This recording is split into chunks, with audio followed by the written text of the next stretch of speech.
Este pasaje de Hebreos continúa el argumento de Dios de por qué Cristo es mejor que los ángeles. Algunos estaban fascinados con la idea de los ángeles, y el mismo autor menciona que durante un tiempo Cristo fue hecho hombre, y el hombre es un poco menor que los ángeles. Pero Cristo no quedó ahí como hombre, resucitó y volvió a su gloria. Y aun cuando Cristo estaba en la tierra en forma de hombre, Él era mejor y tenía beneficios a través de su muerte que lo puso y que lo declara mejor que los ángeles. Lo que quiero contestar en esta mañana es la pregunta: ¿por qué Cristo se hizo hombre? No porque vino Él al mundo. Sabemos por lo que dice en 1 Timoteo que Cristo vino al mundo para salvar a los pecadores. En Lucas capítulo 9 dice que Él vino a buscar y a salvar lo que Él había perdido. O sea, Él vino al mundo para salvar a la humanidad. Pero quiero ver en este pasaje por qué era necesario que se hiciera hombre. ¿No había otra manera en que Él podría salvar a la humanidad? ¿No había alguna manera que Dios podía evitar ser formado en la persona de un hombre, digamos, o venir como un hombre? Aquí vemos 4 razones por la cual era necesario que Él fuera hecho un hombre y que se sujetara a ser hombre. En primer lugar, su humanidad le permitió recuperar el dominio del hombre. Dios, cuando puso al hombre en el jardín de Edén, le dio autoridad y le dio dominio sobre la tierra y sobre los animales. Cuando el hombre pecó y cuando el pecado entró en el mundo, Dios castigó al hombre, a la mujer y también la tierra. La tierra entró en un, especie de sufrimiento y está bajo sufrimiento hasta el día de hoy. Romanos 8, vimos que el mundo está gimiendo. Uno escucha los pájaros. Últimamente hay un jilguero que está cantando a lo loco en nuestro fondo. Es hermoso. Hay palomas y muchos pájaros que cantan. Pero uno escucha los pájaros y siempre cantan en un tono menor. Uno ve la tierra, está lleno de yuyos, está bajo el castigo de Dios, está sufriendo la tierra, está gimiendo. Y cuando Cristo vino, Él en su humanidad, Él logró la victoria sobre ese castigo, digamos, o sobre esa maldición, y Él ganó esa victoria. Vemos en el versículo 5 que cuando Dios habla de los ángeles, Él dice: porque no sujetó a los ángeles el mundo venidero, el mundo futuro. No prometió a los ángeles que iban a tener dominio sobre el mundo futuro. El hombre sí. El hombre va a reinar con Cristo y va a reinar sobre la tierra durante el milenio, y parte de ese reinado va a ser un reinado sobre los animales. Dios va a redimir la tierra y restaurar ese dominio sobre la tierra que el hombre perdió. Mire versículo 6. Pero alguien testificó en cierto lugar diciendo: ¿qué es el hombre para que te acuerdes de él? O el hijo del hombre para que le visites.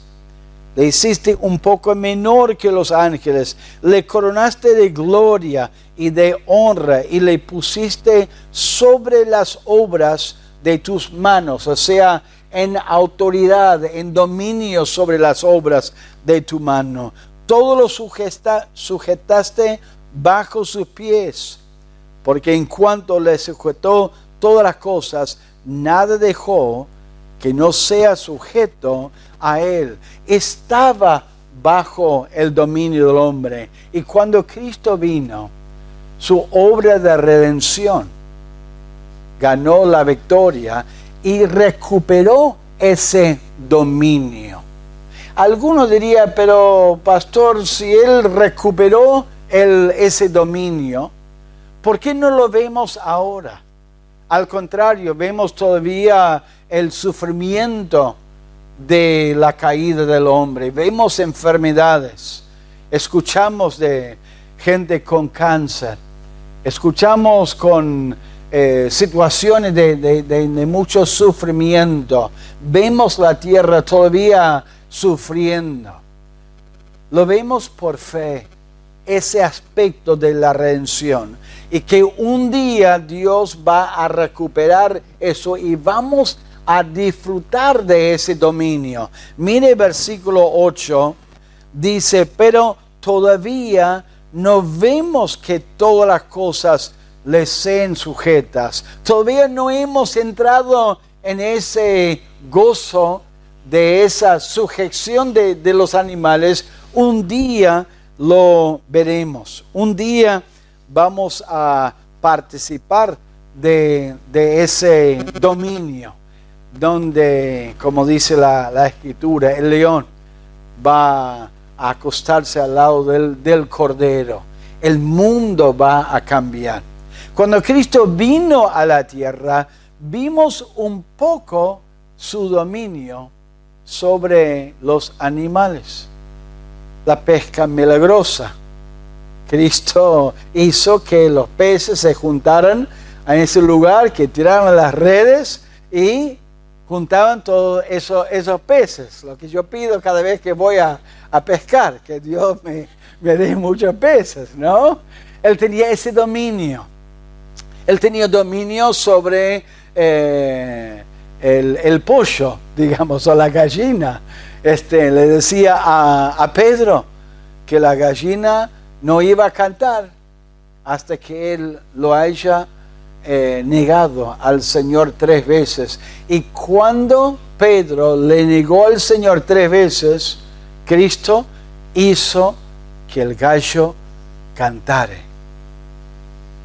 Le dijo a Pedro una vez: vaya a tal lugar y busca esa moneda en la boca del pez. Tenía dominio sobre los animales. Y la muerte de Cristo, la vida de Cristo de hacerse hombre, lo que el hombre perdió por su desobediencia, Él ganó por hacerse hombre y entrar en esta tierra y llegar a la tierra y gustarse, como dice así aquí en el versículo 9. Dice: pero vemos a aquel que fue hecho un poco menor que los ángeles, a Jesús, coronado de gloria y de honra a causa del padecimiento de la muerte, para que por la gracia de Dios gustase la muerte por todos. Era necesario gustar de la muerte para el ser humano. Y como entró el pecado por un hombre y los efectos del pecado, Él en la cruz, llegando a ser hombre, ganó esa victoria. Y lo vemos por fe. Es interesante, el escritor del libro de Hebreos no dice que vimos en el pasado o que veremos, sino que dijo vemos ahora mismo. Hay una cierta confianza que podemos recibir de Dios y poder de Dios, ver que Él está en control, Él está dominando al mundo, Él es el soberano, Él está en control de todo. Y Él gustó de la muerte, Él experimentó la muerte y era necesario. ¿Por qué? Porque Él es Dios. Un espíritu no muere. Aun cuando Él murió en la cruz y cuando un ser humano muere, su cuerpo muere y deja de funcionar, pero su espíritu y su alma sigue vivo. Cristo no podía morir como espíritu, como Dios. Hacía falta tomar un cuerpo para morir en la cruz y gustarse de la muerte. ¿Por qué? Porque la paga del pecado es la muerte. Satisfacer la justicia de Dios hacía falta que alguien muriera. Y si un pecador muriera, no podía pagar por los pecados de otro pecador. Tenía que morir por sus pecados. Pero por eso Él tomó la forma de un hombre para recuperar, redimir al hombre y recuperar ese dominio sobre la tierra. Es interesante la referencia del escritor de Hebreos que habla de Salmo 8. Hay un poco de sarcasmo santo aquí en el versículo 6. Dice, pero alguien testificó en cierto lugar diciendo, ¿qué es el hombre para que te acuerdes de él? Ese pasaje es el Salmo 8. El Salmo 8 es muy conocido por los judíos, los hebreos. Ellos conocían muy bien. Y medio como que el escritor, guiado por Dios, está ahí, bueno, en algún lugar en las escrituras habla del hombre. Sería como si yo dijera a ustedes, hablando del amor de Dios, bueno, en un lugar en la Biblia dice, porque de tal manera amó Dios al mundo, que ha dado a su Hijo unigénito. Un pasaje muy conocido. Un pasaje que habla del hombre. Y cómo Dios le visita al hombre. Es un salmo mesiánico que habla del futuro y que Él iba a tomar la forma de un ser humano y venir para morir en la cruz y recuperar ese dominio del hombre. Nosotros podemos mirar a Dios y dar gracias a Dios por su humanidad, digamos, porque a través de gustar la muerte y sufrir la muerte, Él pagó el precio por todos. Cada ser humano tiene a su disposición ese sacrificio. Solamente tiene que obedecer al Evangelio, creyendo y confiando en Cristo. Y vamos a verlo más adelante en este mismo pasaje para recibir el beneficio de esa muerte y esa paga del pecado. Lo primero es que recuperó el dominio que el hombre había perdido. Pero número 2, su humanidad le permitió llevar hombres a la gloria, a la gloria. Miren versículo 10 lo que dice: porque convenía a aquel por cuya causa son todas las cosas y por quien todas las cosas subsisten, que habiendo de llevar muchos hijos a la gloria, perfeccionase por aflicciones al autor de la salvación de ellos. Porque el que santifica y los que son santificados de uno son todos, por lo cual no se avergüenza de llamarlos hermanos. convenía que Él viniera a tomar la forma de un hombre para llevarnos a la gloria. Él dejó la gloria y vino a la tierra y después resucitó y volvió a la gloria para llevarnos un día a su gloria, para estar con Él en gloria. Dice que en el versículo 11,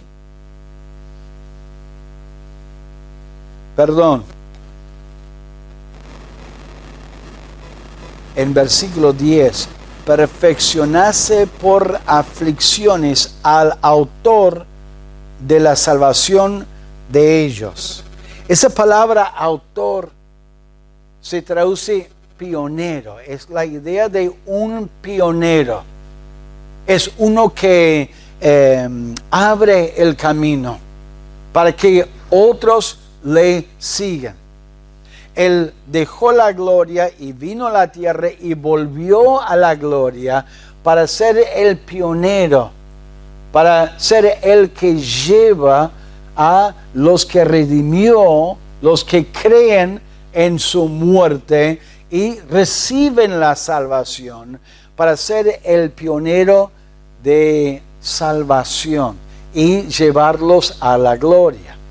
El hecho de que nosotros podemos ir a la gloria es porque Cristo vino dejando su gloria, murió, gustó de la muerte y volvió a la gloria para perdonarnos a nosotros. Los ángeles no podían proveer salvación. Él sí podía proveer la salvación.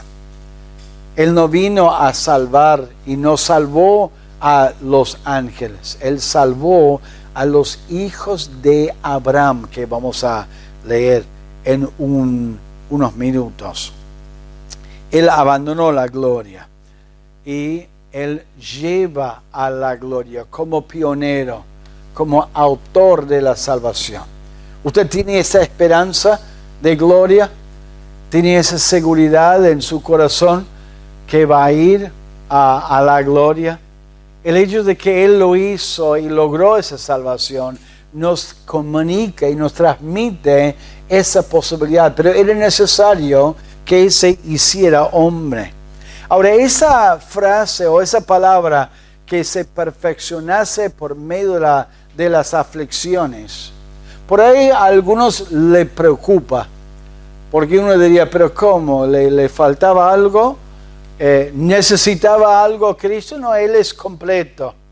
Él es perfecto. Él es divino. Él era y es Dios.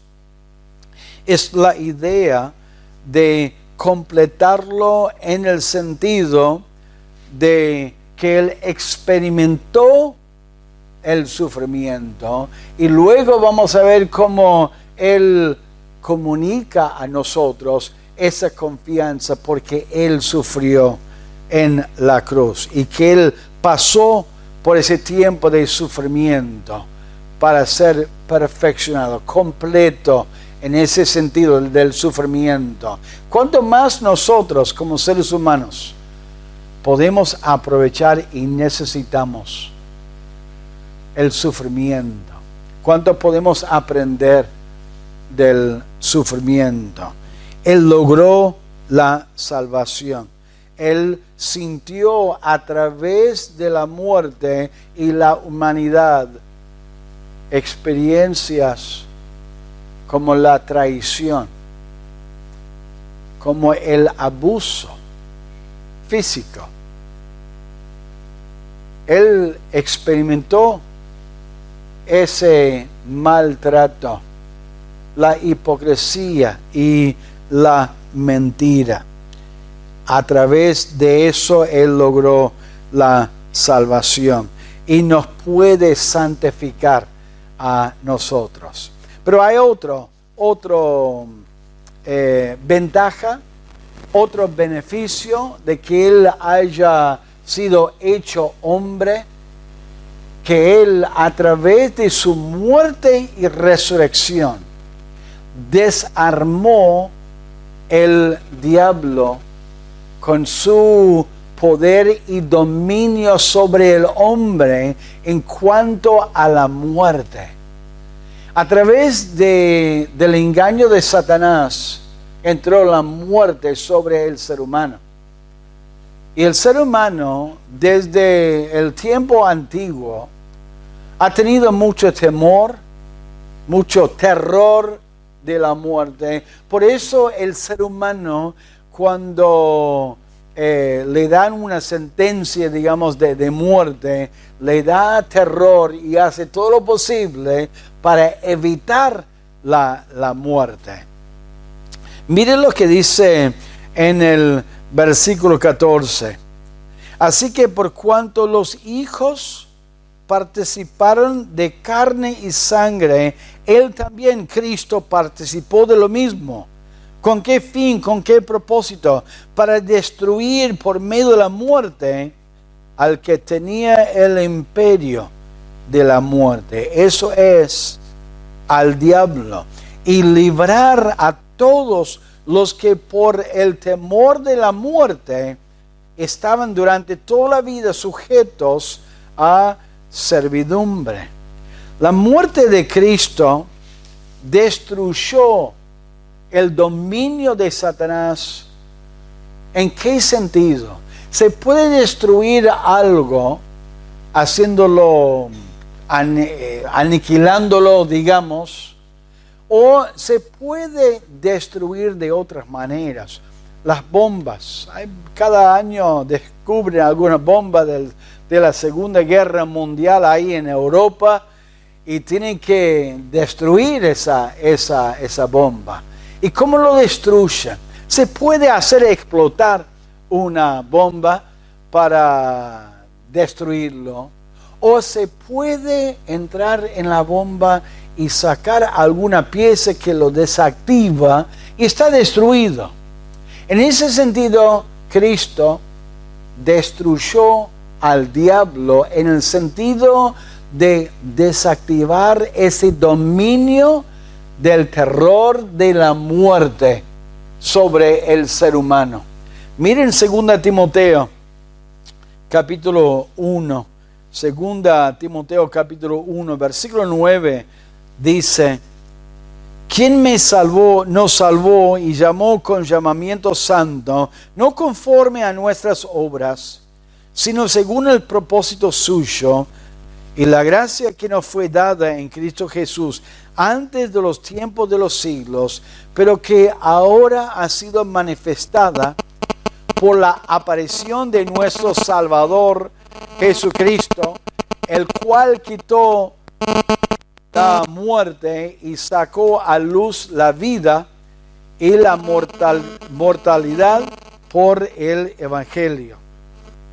O sea, acá Dios, Jesucristo, quitó la muerte. ¿En qué sentido? Cuando Él sufrió y murió y fue sepultado, después Él resucitó. Al resucitar, le comunicó a los creyentes lo que les espera, y la muerte no es, digamos, algo que uno no entiende, que no sabe qué pasará después de la muerte. No infunde esa preocupación de qué pasa con la muerte. Sabemos a través de la resurrección de Cristo que vamos a resucitar. Por eso Esteban, cuando fue apedreado con tanto dolor y la muerte estaba cerca, él no tenía miedo. Por eso los mártires a través de los siglos, quemándose en la hoguera, digamos, sabían que iban a estar en la presencia de Dios, que les esperaba. No tenían temor, no tenían miedo. ¿Pero por qué lograron eso?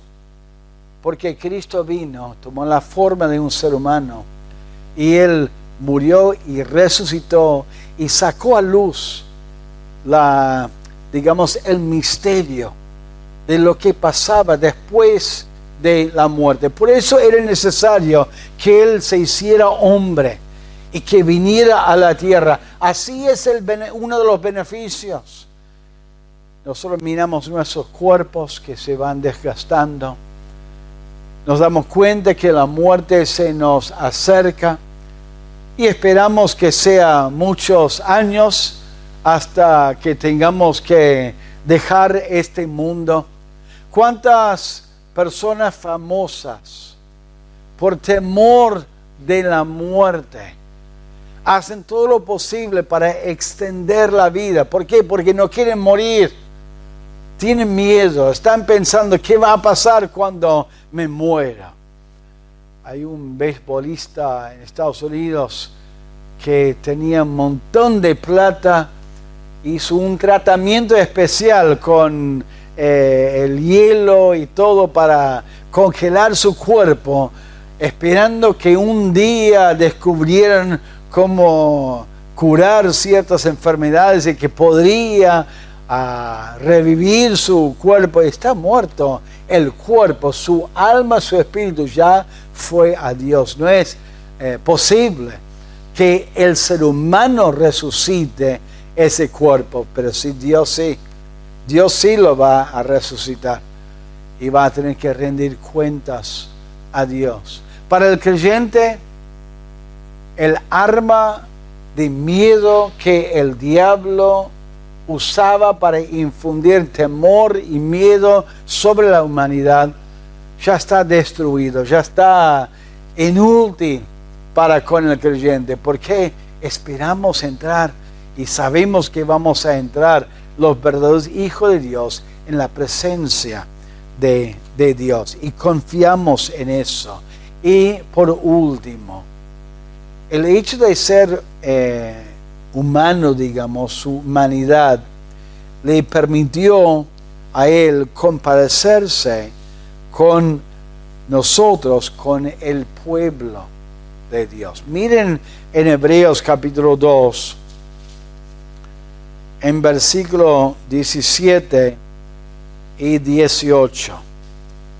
Por lo cual debía ser en todo semejante a sus hermanos, para venir a ser misericordioso y fiel sumo sacerdote en lo que a Dios se refiere, para expiar los pecados del pueblo. Pues en cuanto Él mismo padeció siendo tentado, es poderoso para socorrer a los que son tentados. Su padecimiento le permite socorrer, animar, ayudar, bendecir a los que están sufriendo. No tanto para Él tener que pasar por ese sufrimiento, como para nosotros. Porque nosotros le miramos a Él sabiendo que Él sufrió estas tentaciones. Y Él sufrió la tentación en su humanidad. Él sentía esa atracción al pecado. Él sabía lo que era sufrir el hambre, las, digamos, debilidades que el ser humano siente. Él sabía lo que era, digamos, sufrir la traición, sufrir el abuso físico, pegándole. Y ese sufrimiento permite que Él nos socorre a nosotros en nuestro sufrimiento. No hay un sufrimiento que no podemos, entender que Cristo sufrió en la tierra. Él sufrió como nosotros sufrimos. Y nosotros como seres humanos nos anima y nos ayuda cuando estamos pasando por un mal momento, saber que otra persona ha sufrido lo mismo. A veces uno quiere compartir algo, Pero decimos, bueno, pero vos no sabés lo que estoy pasando porque es algo especial, ¿no? Algún padre con un hijo que está sufriendo, por ahí habla con una persona soltera y la persona soltera nunca tuvo hijos y entonces le quiere dar algún consejo, algo, y por ahí el que está sufriendo dice, bueno, pero vos no entendés, nunca pasaste por lo que estoy pasando, ¿no? Cuando venimos a Dios y venimos a Cristo en oración, sabemos que lo que sufrimos nosotros, Él lo sufrió en la tierra. Por eso era necesario su humanidad, que Él se hiciera hombre. Él nos socorre. Podemos ir a su presencia y saber que Él entiende lo que hemos sufrido, lo que estamos sufriendo. Y nos consuela a nosotros, nos consuela porque Él nos toma como hijos. Él, como ya leímos, no se avergüenza de llamarnos hermanos. A veces uno tiene algún familiar y por ahí le da un poco de vergüenza a decir. Otros dicen, tu hermano es fulano de tal. Sí, es mi hermano, o es un tío mío, es un familiar. Y nos da un poco de vergüenza. ¿Sabe que a Dios no le da vergüenza llamarnos a nosotros hermanos? Que somos hijos de Él. ¿Por qué? Porque Él nos ha salvado y nos ha perdonado, nos ha limpiado de nuestros pecados y no se avergüenza, no tiene vergüenza de nosotros. Al contrario, está contento con sus hijos, con nosotros como hermanos. No está siempre contento cómo actuamos o quizás lo que hacemos, pero en un sentido en general Él nos acepta y nos ame a nosotros. Él logró eso a través de su humanidad. Por eso era necesario. Sí, por un poco de tiempo Él fue hecho menor que los ángeles. Y ustedes los hebreos que están fascinados con los ángeles y por ahí no le da tanta importancia a Cristo porque era menor que los ángeles, pero ahora está reinando. Ahora es en la gloria y era necesario que se hiciera hombre por estos motivos. Él recuperó el dominio del hombre a través de su sacrificio. Él, a través de esa humillación, es el pionero de llevar el ser humano a la gloria, a abrir el camino. Él, haciéndose humano, desarmó a Satanás y sacó a luz la inmortalidad a través de su resurrección. Abrió los ojos del ser humano. No tenemos que tener temor ni miedo de la muerte. Y también, como sumo sacerdote, Él no es un sumo sacerdote indiferente, duro, lejano. Yo pienso en el sumo sacerdote Elí en el Antiguo Testamento. Qué duro con Ana. Dejar de beber, dejar de emborracharse. No estoy emborrachado, estoy en angustia de corazón. Bueno, que Dios conceda tu petición. Él no es como Elí. No, Él es uno que se compadece. ¿Por qué? Porque lo ha experimentado. Él se ha puesto, como decimos, en nuestros zapatos, caminando sobre la tierra y sufriendo toda clase de sufrimiento. Y si bien Él es Dios y entiende todo eso, lo experimentó y nos consuela y nos anima a nosotros a saber si es un Dios que se compadece porque lo vivió y por eso era necesario. Disfruta en esta mañana de comunión con Cristo. Entiende su tiempo en la tierra que era necesario y todo lo que Él logró a través de ese tiempo en la tierra debería afectar y animar y ayudar nuestro tiempo en la tierra. Y un día vamos a estar en su presencia, los que conocemos a Cristo. Él gustó de la muerte para salvarnos y perdonarnos. Acá dice en el versículo 17, dice, debía ser en todo semejante a sus hermanos para venir a ser misericordioso y fiel sumo sacerdote en lo que a Dios se refiere para expiar los pecados del pueblo. Y en el versículo 16 dice, no socorrió a los ángeles, sino que socorrió a los descendientes de Abraham. Sí, se hizo menor que los ángeles, pero sabe que hay algo que los ángeles no pueden disfrutar. Ellos no pueden disfrutar de la salvación.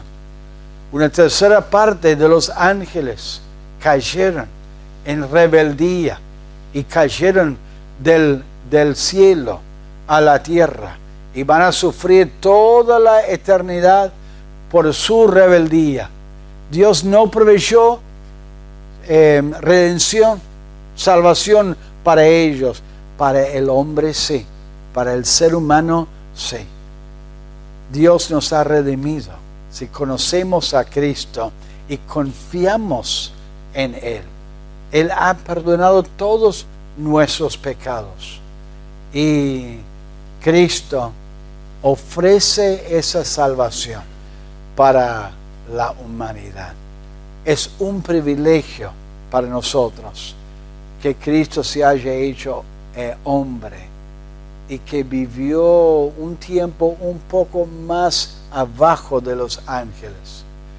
Y para nosotros es algo que debería animar y estimular y ayudarnos espiritualmente. Vamos a orar al Señor.